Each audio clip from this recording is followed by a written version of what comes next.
intinya mah mau bersedekah, mendoakan orang lain untuk supaya lebih baik. Dan ini yang saya selalu jaga, Kang. Omongan tuh doa, Kang, ya. Ya betul. Makanya dimanapun kita berada, omongan tuh harus dijaga dengan baik. Lisan tuh kan bahaya, Kang. Maksud saya tuh apa yang kita ucap itu teh balik lagi ke kita Ya maksudnya. betul. Nah, makanya lebih baik kita mengeluarkan suara tuh yang bagus-bagus lah.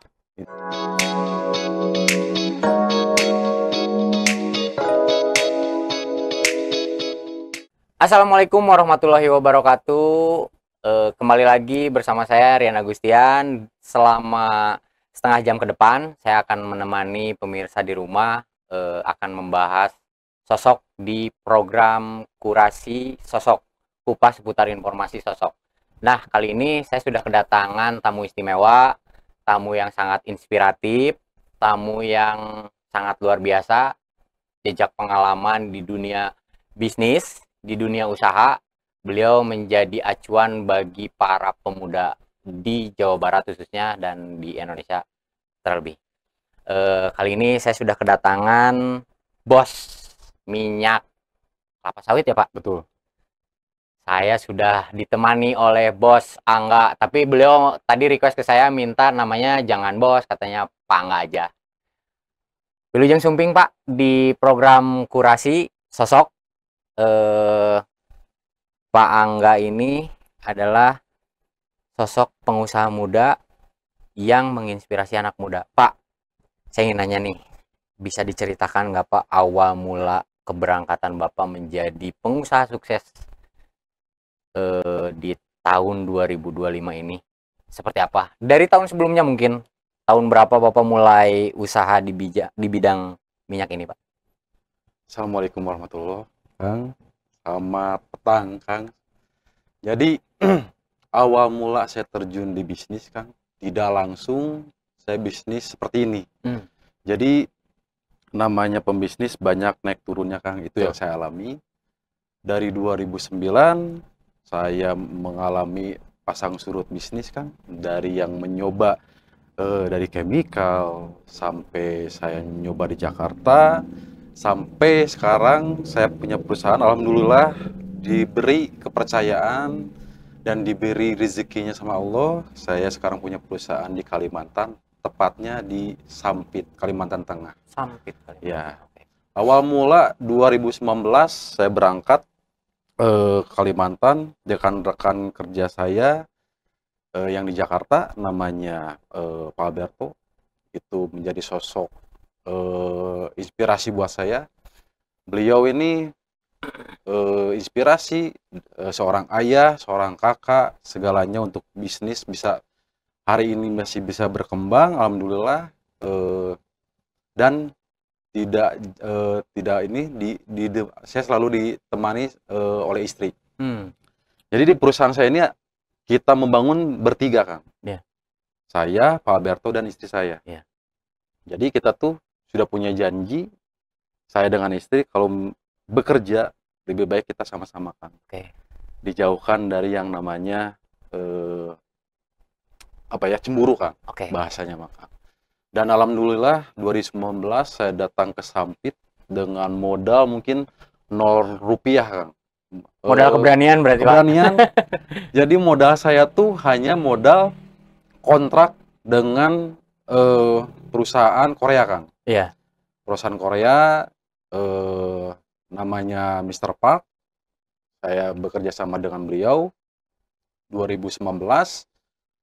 Awal mula di sana, alhamdulillah kontrak saya berjalan dengan baik dengan dia. Alhamdulillah selama 2 tahun saya tidak pulang, Kang. Ya betul. Di Kalimantan. Di Kalimantan, betul-betul pure saya di Sampit. Saya, istri, dan Pak Alberto. Jadi kita tuh pulang bergantian, Kang. Karena merintis susah, Kang, ya. Betul. Apalagi di pulau orang, di kota, di daerah orang lah ya. Betul, Kang. Yang notabene mungkin semua orang tahu di Sampit, apalagi di Kalimantan seperti apa. Dan alhamdulillah kami itu selalu dijaga, mungkin dengan Allah, sama Allah dijaga dengan baik di sana. Banyak tekanan luar biasa, Kang, menjadi pengusaha, Kang. Tekanan sana sini, alhamdulillah semua dilalui.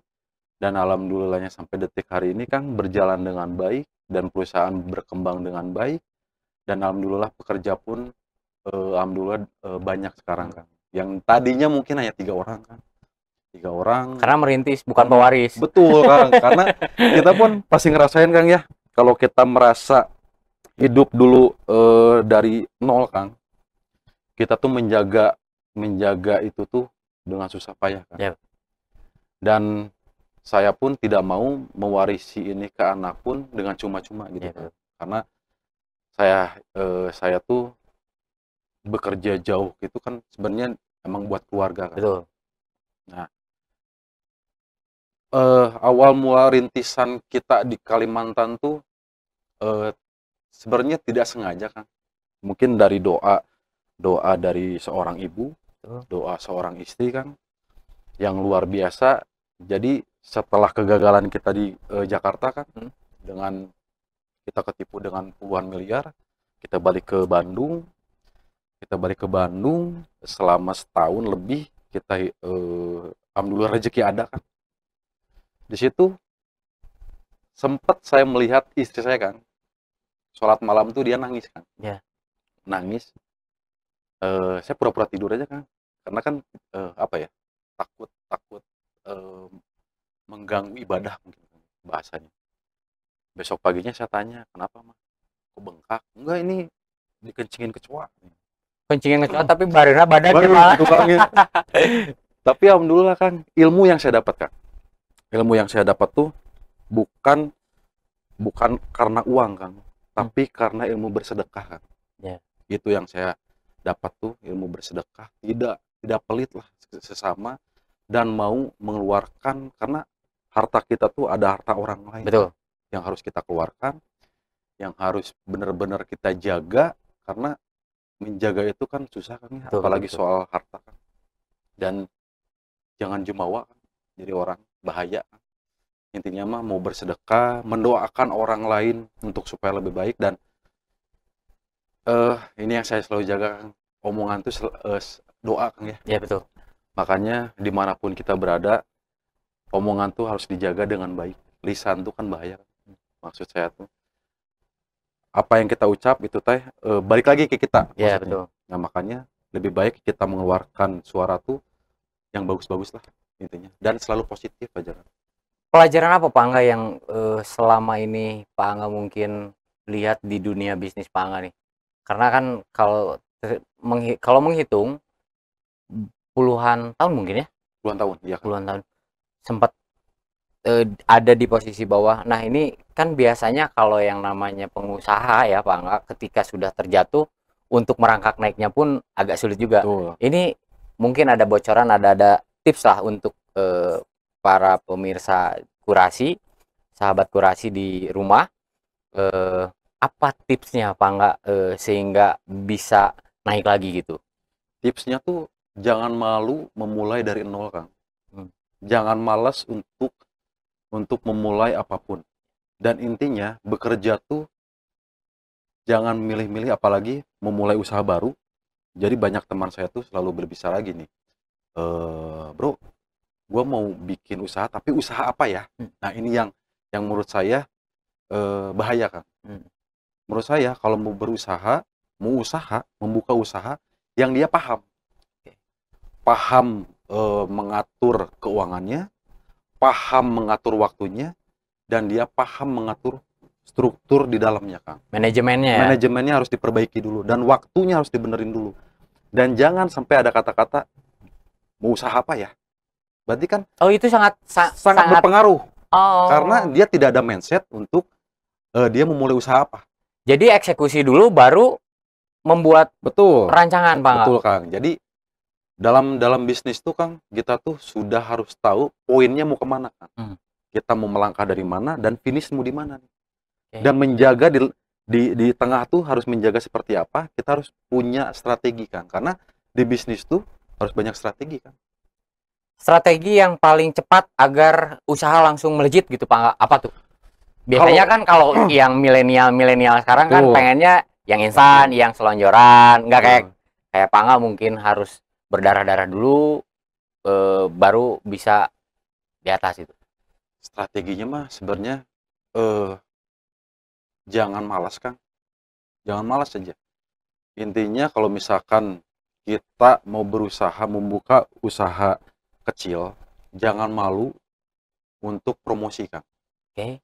Jangan malu promosi, jangan malu untuk melangkah. Intinya mah jangan malas, Kang. Karena orang biasanya, Kang, kalau sudah dapat tikungan sedikit, Kang, Ya. dia nggak mau tuh dibanting lagi. Tahan dulu Pak Nggak.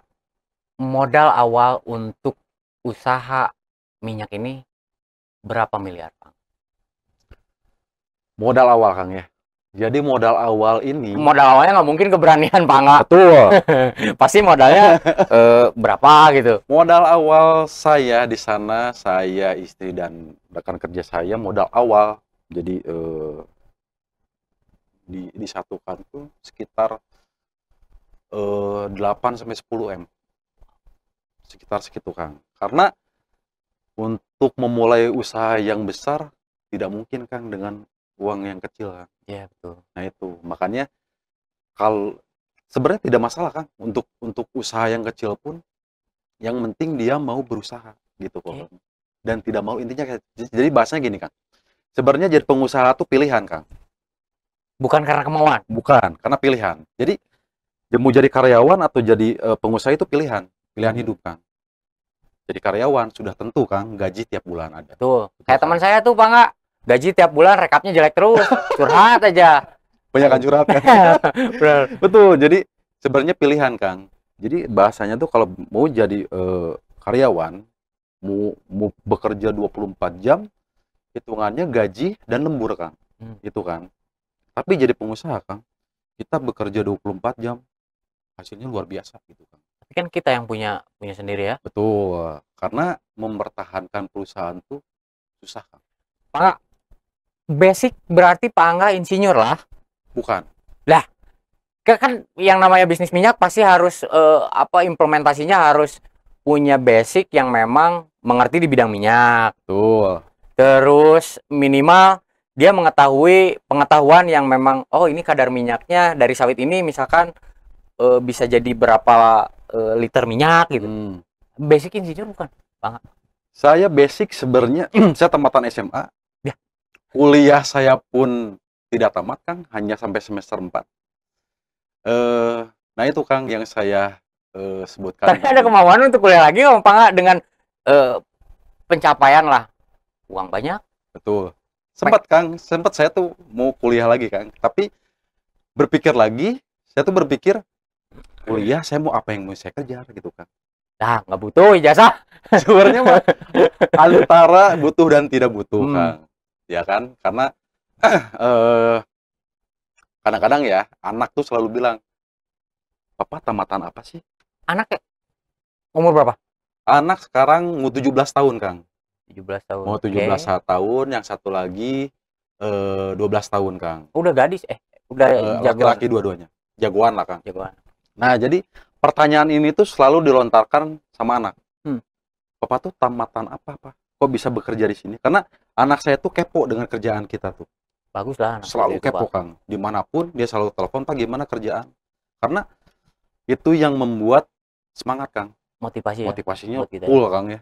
Karena istri mah udah barengan terus, Kang. Kemana-mana bareng terus, kan. Seumur hidup lah itu mah pasti. Betul. Terus barengan kemanapun sama-sama. Jadi bahasanya, Kang, kita... Jadi ngepot setting, Pak Nggak wajib langsung, Papa di mana? Tapi alhamdulillah, Kang, istri saya tuh, karena kita tuh saling percaya, Kang, ya. Saya saling percaya, jadi misalkan saya main dengan komunitas saya, main gitu. Istri cuma mengingatkan, Pak, hati-hati ya di jalan atau apa gitu. Jadi membebaskan lah. Membebaskan, alhamdulillah, karena saya pun membebaskan istri dalam aturan agama, Kang, ya. Gitu. Tetap, dan namanya juga pernikahan, Kang. Kalau setiap main mah kita membebaskan lah, silakan. Tapi ya lama-kelamaan, Kang, kalau kita hidup di luar pun udah males, Kang. Ah, udahlah di rumah aja lah. Karena fasilitas sudah ada. Betul, Kang, karena sudah capek di luar sebenarnya, Kang. Karena kan tersuareg lah. Wareg, Kang, karena saya kan kerja saya tuh kan antara Kalimantan dan Sumatera, Kang. Jadi gitu. Kalimantan, kadang-kadang di Kalimantan seminggu, kadang-kadang Sumatera gitu. Dan alhamdulillah pekerjaan saya bukan hanya di sawit, saya pun di Bali pun ada. Di Bali pun ada buka. Tapi minyak juga? Bukan. Lebih ke properti, Kang. Oh, properti. Nah, kerja sama teman lah gitu. Nah, kenapa saya berani untuk membuka properti? Dibilang mah, bro, ada basic di properti? Nggak ada. Karena saya mah orangnya senang belajar, Kang. Desain lah ya. Lebih ke mengisi Kekosongan. villa gitu kan. Oh. Karena apa ya? Pekerjaan baru tuh tantangannya luar biasa. Pak, ada pekerjaan baru, Pak. Butuh desain baru, Pak, ini, Pak. Nah, Masuk deal. sebenarnya gitu, Kang. Apa ya? Kalau saya kan lebih senang tantangan dalam bekerja, Kang. Jadi bukan berarti pekerjaan sekarang udah tidak tertantang. Sangat luar biasa tantangannya. Kalau di minyak tuh luar biasa. Berarti balik ke Bandung hanya butuh waktu berapa lama, Pak, nggak untuk ketemu anak? Kalau dulu, Kang, merintis tuh saya pulang ke Bandung hanya seminggu, Kang. Seminggu di Bandung, Seminggu sisanya Bandung, di sana. sisanya balik lagi Kalimantan. Itu mungkin selama 2 tahun, Kang, saya seperti itu. Jadi saya seminggu di Bandung, balik lagi Kalimantan, terus kadang-kadang di Sumatera gitu. Jadi emang bolak-balik. Tapi alhamdulillah sekarang udah banyak yang dipercaya di Kalimantan, Kang. Jadi alhamdulillah bisa di Bandung. Sekarang stay di Bandung. Stay lah, gitu. Pak, saya ngelihat tadi awal Pak nggak dateng, kirain saya, aduh, ada vokalis band, ada pemain band nih, kata saya tuh. Kayak Doci Sadega ini. Pas dilihat, oh bukan. Pak nggak, tadi ada bocoran nih, bahwa Pak nggak dulu sempat menjadi pelatih basket. Tuh. Pelatih basket. Nah, ini gimana sih Pak nggak bisa, memang hobi main basket atau biasanya kan kalau pengusaha-pengusaha gede main golf? Betul, karena saya tuh main basket tuh kan dari TK lah. Karena almarhum bapak saya tuh pemain basket juga di asrama. Di ABRI-nya pemain basket inti gitu. Jadi karena dunia saya dengan orang tua di basket, bola, ya itu mungkin lebih tertarik ke basket sih, Kang. Kayaknya keren kan? Asik gitu. Asik, keren gitunya.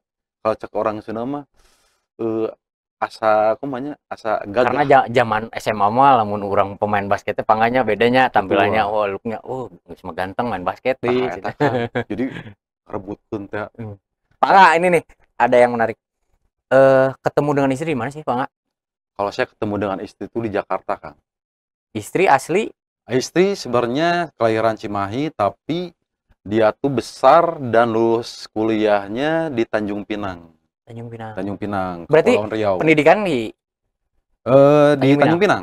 Riau. Di Riau, Kepulauan Riau. Ketemunya di Jakarta. Saat Tidak sengaja, Kang.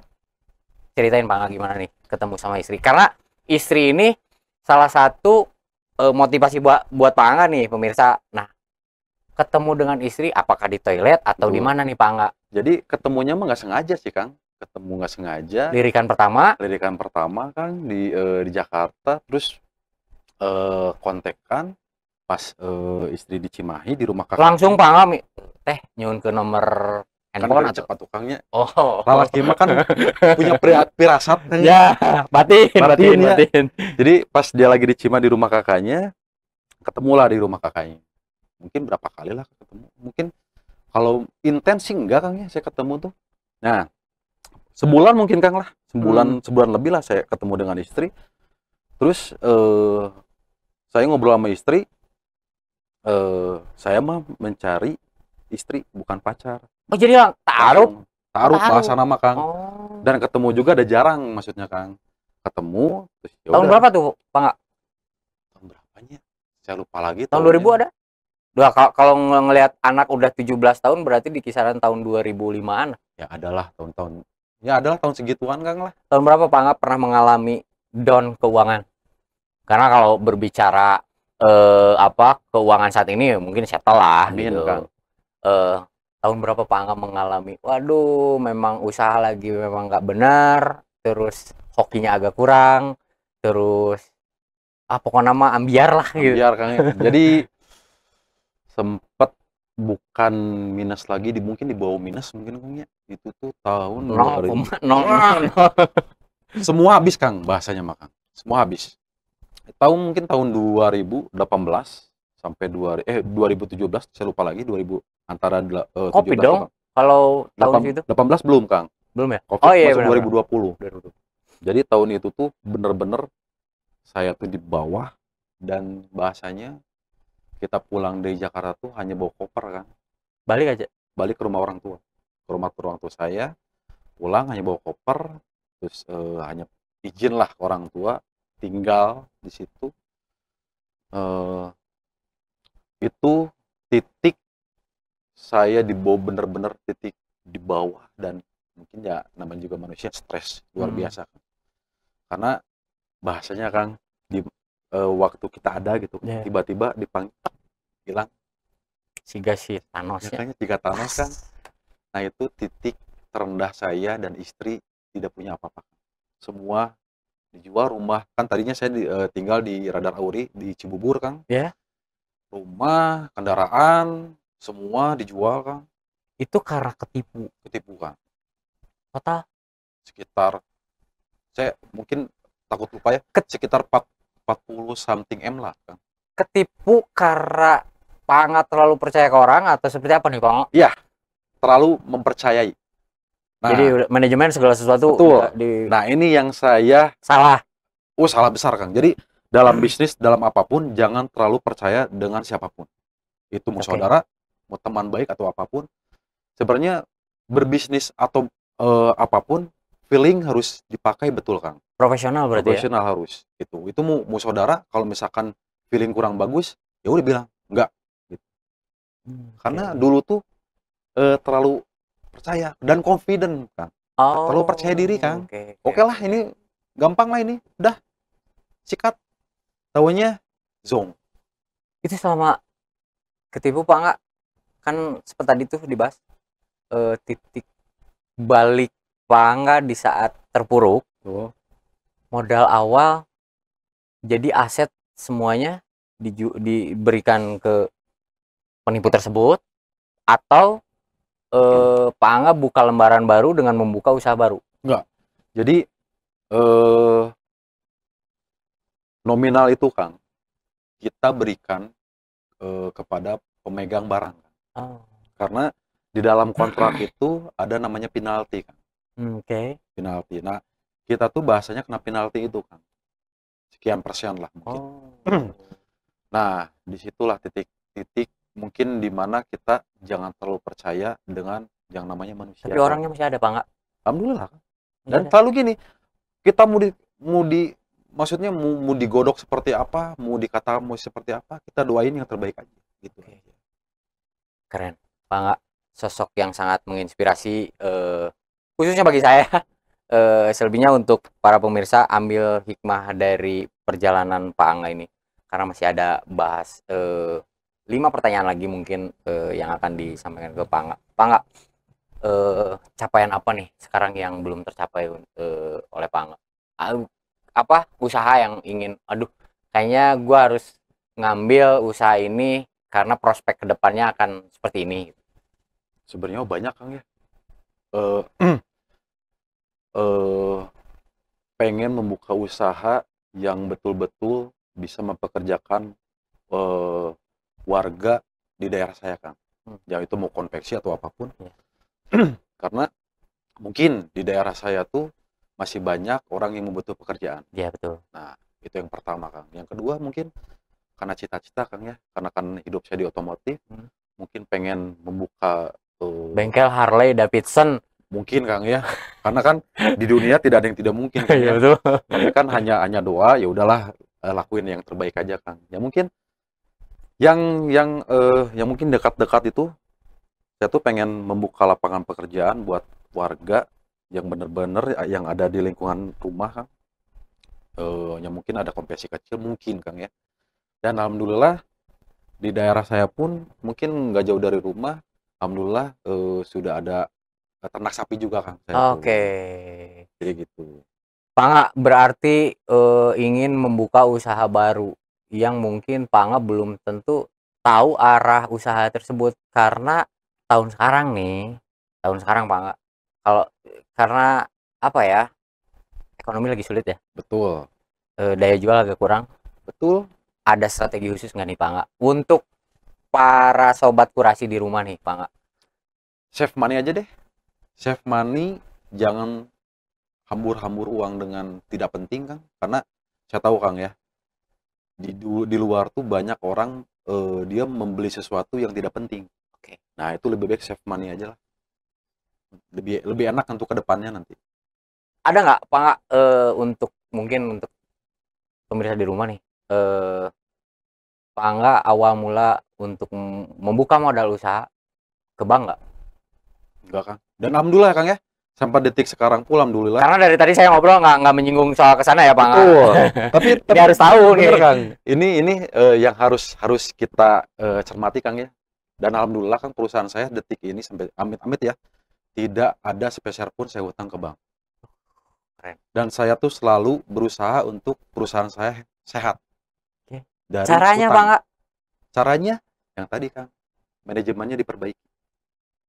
Oke. Itu harus Kang. Berarti istri Pak Angga ini 2 dapur dong. Wow, luar biasa. 2 dapurnya dalam artian dia harus memegang usaha Betul. yang dipegang, sama dapur duit salaki mah pasti jadi duit pemajikan. Duit pemajikan tentang tuh Pak Angga. Nah, ini cara Pak Angga untuk mensiasati hobi membangun Harley Davidson seperti apa nih Pak Angga? Jadi gini, Kang. Kadang-kadang orang menikah tuh, Kang ya. Udah menikah hobinya terlantar, Kang. Karena cium ku pemajikan, Kang. Yeah. Nggak boleh. Padahal gini. Istri saya selalu bilang, menikah itu bukan mengekang hobi suami. Oke. Tapi harus tahu diri. Suami udah dibayarin aku udah tahu diri tuh. Nah, balik lagi nih ke uang, Kang. Karena saya tuh karena saya orang boros, Kang. Boros. Tapi yang saya tahu nih, tadi saya ngobrol beberapa session ya, pemirsa, bahwa Pak Angga tuh adalah ketika di saat orang-orang sedang ekonomi drop, Pak Angga ini sering berbagi.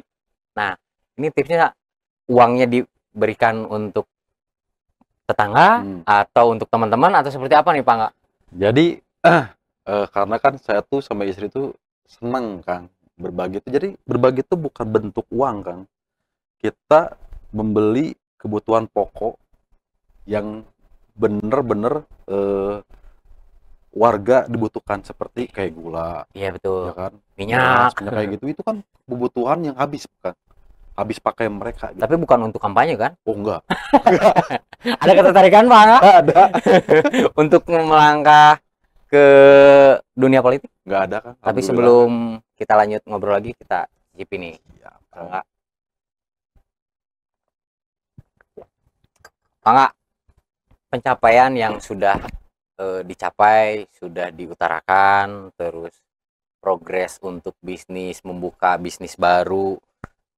Pak Angga tadi ingin membuka konveksi, ingin melibatkan masyarakat. Terus apalagi nih yang ingin dicapai? Apakah istri Pak Angga ingin membuka salon kecantikan? Atau apa sih yang namanya sekarang tuh? Cuti itulah, Kang. Nah, pokoknya masalah perempuan. Apa nih Pak Angga? Kalau salon sebenarnya sudah. Oh sudah? Pernah dicoba di Jakarta. Di Bandung belum kan? Belum, tapi kan istri saya tuh tidak pandai soal hal seperti itu, Kang. Ya. Tidak pandai. Jadi sebenarnya pencapaian tuh pengennya, doa kita tuh selalu usaha lancar, Kang. Intinya mah diberi kesehatan kita tuh. Kalau misalkan kita sakit, kasihan, Kang, yang kerja. Terus intinya menjadi seorang kepala tuh tidak segampang membalikan tangan, Kang. Terus menjaga perusahaan itu tidak gampang, karena seorang pengusaha tuh harus berpikir bagaimana memajukan perusahaan, karena banyak anggota kita, apalagi pekerja kita yang menggantungkan rezekinya di perusahaan kita. Nah, bagaimana kita harus benar-benar loyal. Intinya sebagai pemilik perusahaan tidak boleh yang namanya memakan keringat orang, intinya itu, Kang. Tapi kan biasanya sih Pak Angga, yang orang-orang pengusaha katakan, kita nggak usah terlalu loyal deh ke karyawan, karena karyawan juga belum tentu loyal untuk kita. Nah itu Pak Angga menyikapinya seperti apa sih? Kalau saya mah, kalau ada yang ngomong gitu, kan salah besar, kan. Gitu. Maksudnya gini, Kang, kalau kita tidak loyal terhadap karyawan, Kang, nanti pasti banyak pencurian, Kang. Ya, bahasana bos seorang ge pelit. Saya mending paok kurang. Kurang, gitu kan. Tapi kalau manajemen dan perusahaan ini royalnya luar biasa terhadap karyawan, apakah ada pencurian. Pasti kan mau mencuri berpikir ribuan kali, Kang. Bos orangnya bager. Setiap keuntungan kita terbagi semuanya. Betul, betul, betul. Nah itu, makanya berusahalah untuk memanusiakan manusia, Kang. Itu kan harus. Berusahalah untuk memanusiakan Manusia. manusia. Quote terakhir dari Pak Angga. Berhubung waktu nih Pak Angga, kita memang sudah di penghujung acara. Apa yang ingin disampaikan Pak Angga untuk pemirsa di rumah yang baru memulai bisnis? Jangan takut melangkah dan jangan males. Quote dari Pak Angga adalah jangan takut melangkah dan jangan takut malas. Baik, Pak Angga, terima kasih nih perbincangan selama setengah jam. Ini sangat bermanfaat dan sangat menginspirasi. Mudah-mudahan Pak Angga dan keluarga diberikan kesehatan, usahanya lancar.